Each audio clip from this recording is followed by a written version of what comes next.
Bom dia, boa tarde, boa noite para quem estiver assistindo essa gravação. Pessoal do quinto ano aí, vamos finalmente terminar esse tema de inventário e partilha, né? Nossa última aula ficou pendente, né? Falarmos sobre o inventário pelo rito de arrolamento e o inventário extrajudicial. E aí hoje a gente fala também um pouquinho sobre a chamada sobrepartilha, tá? Então, vamos começar aqui falando diretamente sobre o rito de arrolamento, tá? Que é uma modalidade de inventário, né? A primeira coisa que vocês têm que entender é que o rito de arrolamento ele é um rito mais célere, né? Então, o que nós vimos até então, na primeira parte da aula de inventário, na segunda parte da aula de inventário, é o que nós chamamos de inventário ordinário, aquele inventário onde você tem determinadas complicações que vão necessitar que o rito seja um rito comum ali do inventário. Dependendo das situações postas, né, da situação fática, esse rito ele vai poder ser abreviado, né? Então ele vai poder ser um rito mais célere e mais rápido. E aí é o que nós chamamos de arrolamento, rito de arrolamento. E aí aqui nós temos quatro situações em que você vai poder utilizar o rito de arrolamento. Lembrando que dentro do inventário por arrolamento, nós temos duas espécies, tá? Geralmente, quando vai se cobrar isso em prova, eles utilizam muito essa cobrança em relação ao arrolamento sumário e o arrolamento comum. Então, é importante que, além das quatro situações que permitem o arrolamento, que vocês também sistematizem essa ideia de que existe o arrolamento comum e existe o arrolamento sumário. Existe uma manha, né, um macete para você desvendar o que é arrolamento comum e o que é arrolamento sumário. A gente vai trabalhar isso na aula de hoje, beleza? Então, fundamento, o rito adotado em quatro situações específicas é o rito de arrolamento. Primeira situação, quando todos os herdeiros forem capazes e estiverem de acordo sobre a forma de partilha dos bens. Então, essa é uma situação muito corriqueira, né? Quando você tem ali, imagine uma situação em que existem quatro herdeiros. Esses quatro herdeiros, eles não têm nenhum tipo de briga em relação à forma que vai ser partilhado os bens. Então, já existe um acordo entre esses herdeiros. Se já existe um acordo sobre a forma de partilha e todos os herdeiros são capazes, esse rito vai poder ser de arrolamento. Então, você vai abreviar toda aquela fase e vai ser praticamente uma homologação por parte do magistrado, certo? Vamos falar sobre os quatro primeiro, depois eu separo para dizer o que é arrolamento sumário e o que é arrolamento comum. Então, primeiro, todos os herdeiros têm que ser capazes e eles devem estar de acordo sobre a partilha de bens. O segundo, quando existir apenas um herdeiro, de modo que toda a herança vai ser transmitida a esse herdeiro por meio de adjudicação, né? Então, ele vai adjudicar, ele vai transmitir, né? Ele vai se substituir na figura do autor da herança, né? Do de cujus. Então, se você tem apenas um herdeiro, obviamente que o rito vai ser diferenciado, vai ser um rito por arrolamento, porque basta uma mera transferência toda para o nome daquele único herdeiro. Então, bem simples, né? Bem simples nessa hipótese. Terceira hipótese, quando o valor da herança, prestem atenção nisso, tá? Quando o valor da herança for igual ou inferior a 1.000 salários mínimos.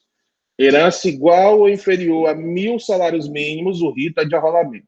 Existem muitos advogados que esquecem dessa regra e acabam utilizando o rito ordinário, o rito normal do inventário, quando a herança é abaixo de 1.000, mesmo a herança sendo abaixo de 1.000 salários mínimos. Então, 1.000 salários mínimos, até 1.000 salários mínimos, também você vai poder utilizar o rito de arrolamento. Daqui a pouco eu vou falar quais são as vantagens desse rito de arrolamento. O quarto e último, quando, na hipótese da herança igual ou inferior a 1.000 salários mínimos, houver interesse de incapaz, então, atentem para isso, houver interesse de incapaz, mas estiverem de acordo todas as partes e o Ministério Público. Então, vejam, dentro dessa ideia de 1.000 salários mínimos, você tem a primeira situação, todos os herdeiros capazes, herança igual ou inferior a 1.000 salários mínimos, podemos utilizar o rito de arrolamento. Segunda hipótese.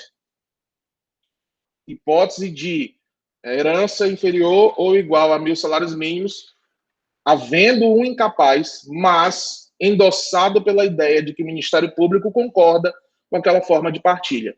Também vai utilizar o rito de arrolamento, tá? Então, essas são as 4 hipóteses existentes para o rito de arrolamento. Pois bem, agora a gente vai separar, né?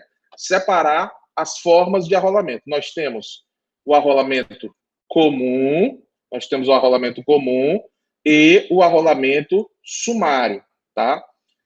Sumário. Então, vamos lá.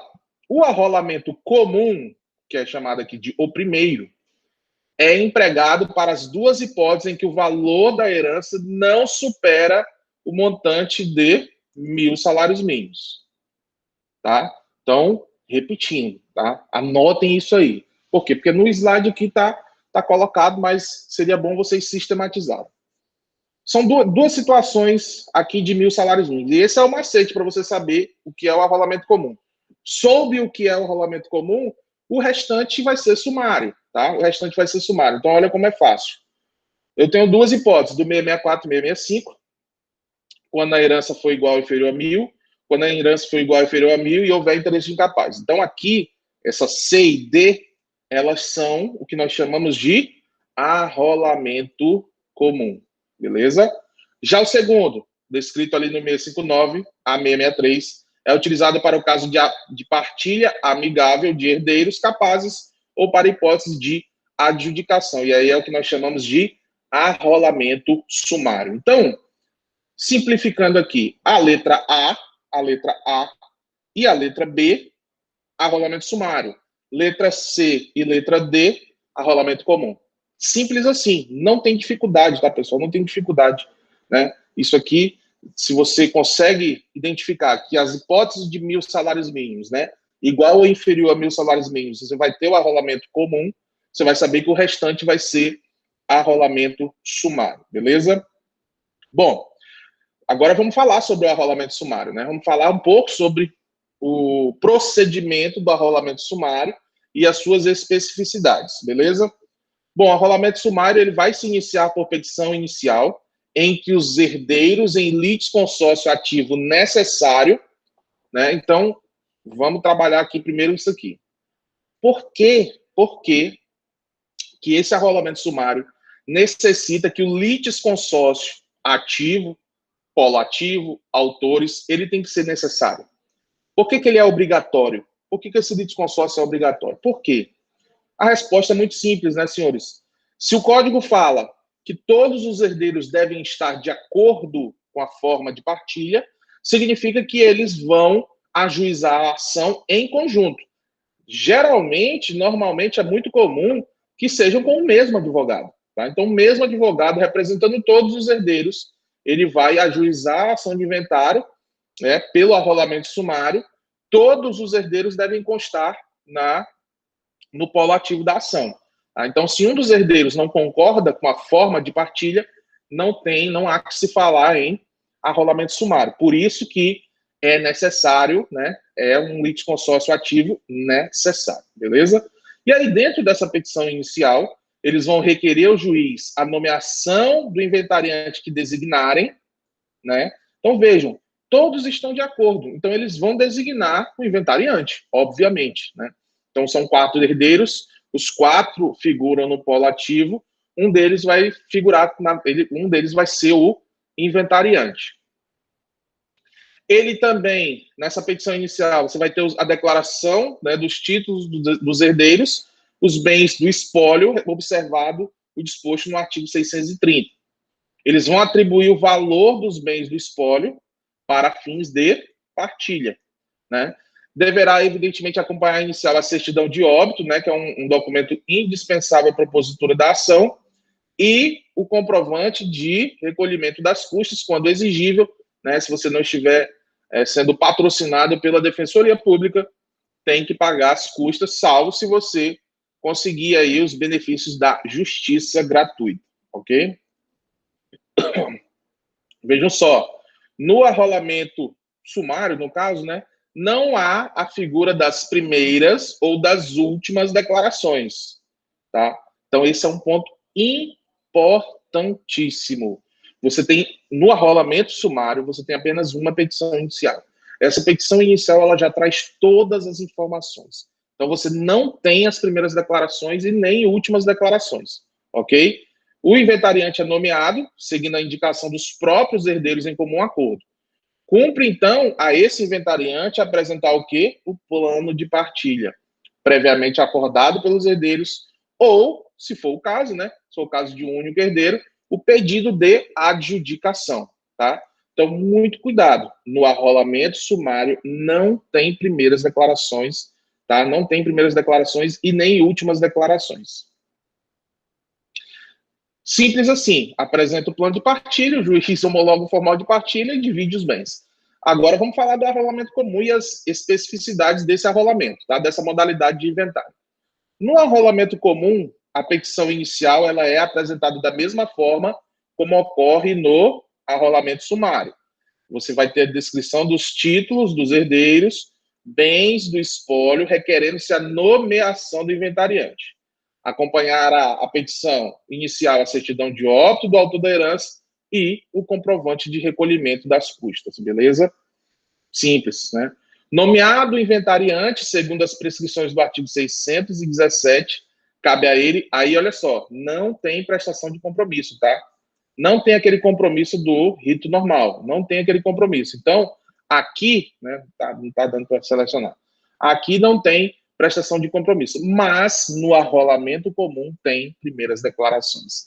Então, muito cuidado, né? Muito cuidado com isso. Arrolamento sumário não tem compromisso do inventariante e não tem primeiras e últimas declarações. Arrolamento comum não tem compromisso do inventariante, mas tem primeiras declarações. Aí, essas primeiras declarações, no prazo de 20 dias, nessas primeiras declarações, ele já vai informar o valor dos bens do espólio e o plano de partilha, certo? Olha só como é diferente, né? Olha só como é diferente, e isso tem uma incidência muito grande em concurso público na OAB também. Serão, então, citados os interessados, bem como o Ministério Público, sempre que existir interesse de menores. Lembre-se, né, no arrolamento comum, no caso da existência de um menor, o Ministério Público vai ser intimado. Se o Ministério Público concordar, você pode utilizar o rito ali de arrolamento. Tá? Se o Ministério Público não concorda, aí você tem que ir para o rito normal do inventário. A fazenda pública, olha só outro detalhe importantíssimo, tá? A fazenda pública, tal como ocorre no rito de arrolamento sumário, não participa do procedimento, de modo que se dispensa a sua citação. Vou repetir, tá? Vou repetir. A fazenda pública, lembre-se do que a gente falou lá nas outras partes das nossas aulas de inventário. A fazenda pública era intimada, ela apresentava os boletos do ITCMD, se fosse caso ITBI, para fazer a transferência, enfim. No rito de arrolamento, a fazenda pública não participa do procedimento. Você não tem a citação da fazenda pública no rito de arrolamento. Só que tem uma peculiaridade aqui, tá? Existe uma peculiaridade. Olha só. Aí você pode perguntar, mas professor, peraí, a fazenda pública não participa do arrolamento. E como é que fica o imposto, né? O ITCMD, especialmente. Como é que fica o pagamento do ITCMD? O pagamento do ITCMD ele vai ocorrer de forma administrativa. De forma administrativa. Então, beleza. Dentro dessa divisão de arrolamento sumário e arrolamento comum, nós temos uma peculiaridade em relação a pagamento desse imposto. Por quê? No arrolamento comum, prestem atenção nisso, hein? Prestem atenção nisso, porque isso é uma brecha da lei. É uma brecha da lei para você conseguir fazer o inventário sem pagar imposto. Lógico, você vai ficar devendo o imposto, né? Você vai ficar devendo o imposto. Mas você vai conseguir fazer o inventário sem pagar o imposto. No caso do arrolamento sumário, explico.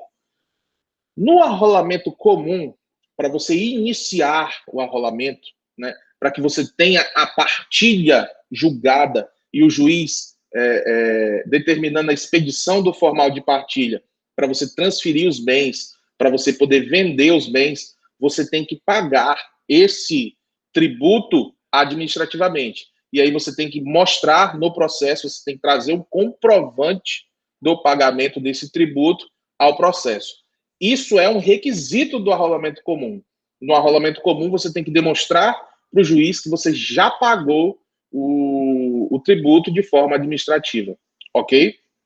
Se você não pagar isso de forma administrativa, aí você não vai conseguir a partilha. O juiz não vai deferir a expedição do formal de partilha.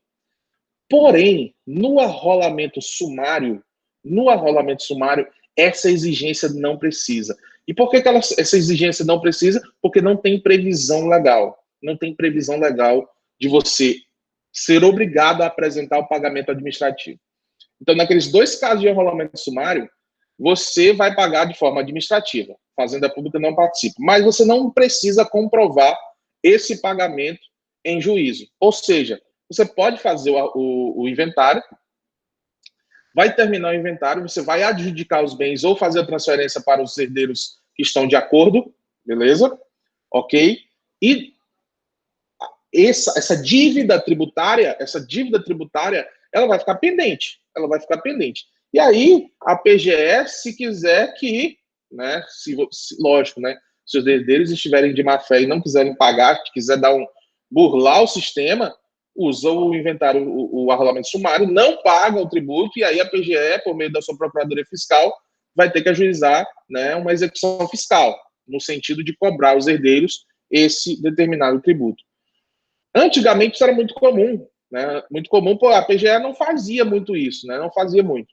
Hoje em dia, com a incidência dos honorários de sucumbência para os procuradores de Estado, o índice de execuções fiscais nesse sentido tem sido interessante, tem sido maior do que era antes. E aí eles vão atrás desses tributos que são sonegados aí dentro do processo. Mas, de fato, é uma falha, né, da lei, permite no arrolamento sumário que você não tem essa condição de comprovante de pagamento, de recolhimento dos valores devidos ao fisco, que você consegue encerrar o inventário sem pagar os impostos, ok?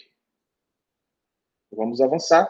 Provada a quitação dos tributos cabíveis no arrolamento comum, o juiz decide sobre a partilha, expedindo depois do trânsito em julgado da respectiva sentença o formal e os alvarás necessários ali para saque de valores, para transferência, enfim, e como que vai ser essa divisão dos bens. Simples, né? Tranquilo, fácil. Agora vamos falar um pouco sobre a sobrepartilha, né? Então imagine que a sobrepartilha, ela é uma partilha realizada após já feita a primeira partilha. Então corresponde a uma nova partilha realizada depois da conclusão da primeira, ok? E quem vai se sujeitar? Quais são os bens que se sujeitam à nova partilha? Os bens sonegados, né? Muito comum acontecer. A herança descoberta após a partilha, né? Herança descoberta após a partilha.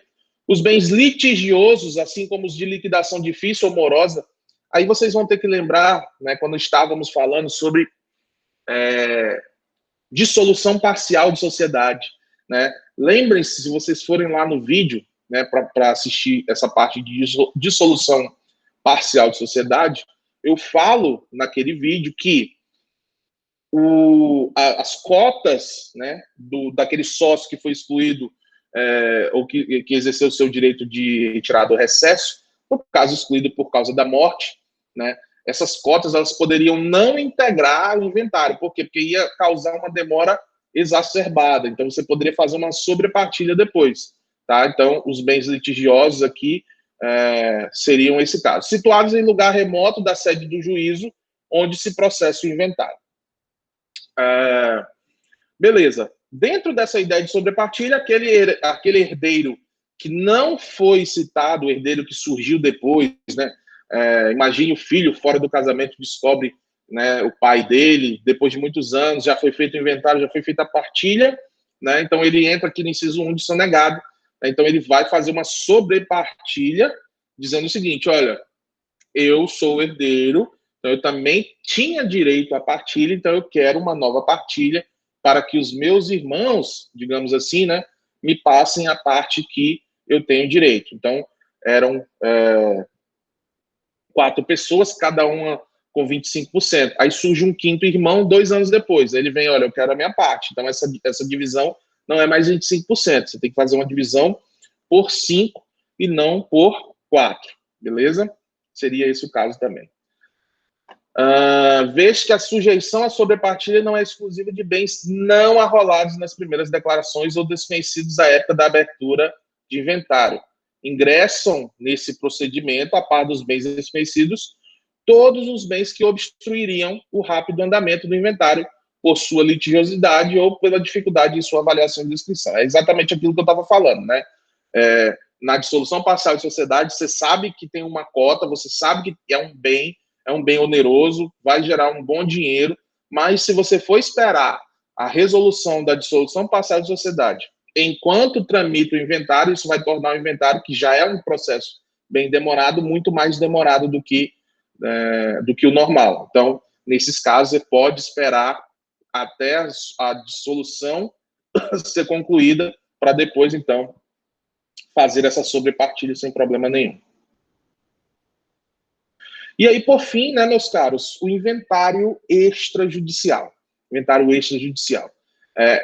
E aí o CPC vem e autoriza a realização desse procedimento simplificado. É muito mais rápido, muito mais prático você fazer o inventário de forma extrajudicial.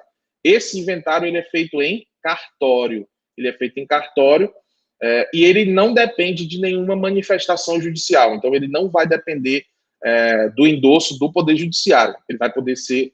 Você vai poder fazer direto no cartório sem independência do Poder Judiciário. Aí, senhores, nós temos alguns requisitos, lógico. Assim como todos os procedimentos extrajudiciais, você tem requisitos, né? Então, esse inventário extrajudicial ele só é admitido para situações em que não haja testamento, então não pode ter testamento. Se houver testamento, não vai poder fazer de forma extrajudicial. Ou herdeiro incapaz envolvido, tá? Herdeiro incapaz envolvido também fora do inventário extrajudicial. E ainda tem um outro caso, para o caso em que todos os herdeiros concordem com a partilha dos bens. E aí você vai poder ter. Se você tiver um herdeiro que não concorda com a forma de partilha de bens, também não vai poder fazer o inventário extrajudicial, tá? Então, fiquem ligados. O inventário extrajudicial, ele não é permitido em 3 situações. Eu coloquei dessa forma no material, porque isso é de propósito, porque você está assistindo a aula e eu estou dizendo para você sistematizar isso que está escrito. Então, o extrajudicial não é admitido em 3 situações. Uma, se houver testamento. Duas, se houver herdeiro incapaz envolvido. 3, se tiver briga entre os herdeiros, tá? Se tiver briga entre os herdeiros, não vai ter inventário extrajudicial. Se tiver herdeiro incapaz envolvido, não vai ter inventário extrajudicial. Se tiver testamento, também não vai ter inventário extrajudicial. Atendidas essas condições, poderá ser realizado o inventário e a partilha por escritura pública. Então, esse é o instrumento pela qual é realizado o inventário e a partilha, escritura pública. Isso cai muito em concurso também, né? Essa escritura vai constituir título árido para transferência imobiliária e também para o levantamento de importância depositada em instituição financeira, né? Então, ficou lá um dinheiro depositado na conta do Decujus, a partir dessa escritura pública você vai poder transferir, vai poder sacar esses valores, tá bom? Está previsto no artigo 610 do CPC, certo? Exige-se, para que possa ocorrer esse procedimento, que todas as partes estejam assistidas por advogado ou defensor público, tá? Então, cuidado. Inventário extrajudicial obrigatoriamente precisa da assinatura de um advogado. Isso é bom, né? Uma vitória para a advocacia, né? Porque você está desjudicializando os procedimentos, mas você está homenageando ali a existência de um parecer técnico, né? De um acompanhamento, da exigência de um acompanhamento técnico de um profissional qualificado, né? Para evitar fraudes, né? Então, pode ser o mesmo patrono ou podem ser patronos diferentes, podem ser advogados diferentes, não tem problema nenhum, desde que todos estejam de acordo com a forma que está sendo partilhado os bens. Beleza? E é isso, meus caros. Finalmente, né? Finalizamos essa parte de inventário. E aí agora a gente está muito bem na fita, né? Estamos bem avançados, né? Essa nossa primeira NPC vai ser só sobre inventário. Então eu vou dar uma folga para vocês. Fiquem tranquilos, estudem. E aí, né? Na quarta NPC a gente finaliza os procedimentos que eventualmente ficaram faltando. De mais a mais, né? Desejo uma ótima semana de prova para vocês. Fiquem tranquilos em relação à avaliação, fiquem tranquilos em relação aos trabalhos, né? A gente está na reta final e eu quero muito que vocês terminem esse curso, né? Sei que é uma situação complicada por causa dessa pandemia, mas a gente está fazendo o possível aqui para minimizar os prejuízos que vocês já tiveram nesse ano de 2020. Então, muito obrigado e qualquer coisa estou à disposição, beleza? Um abraço.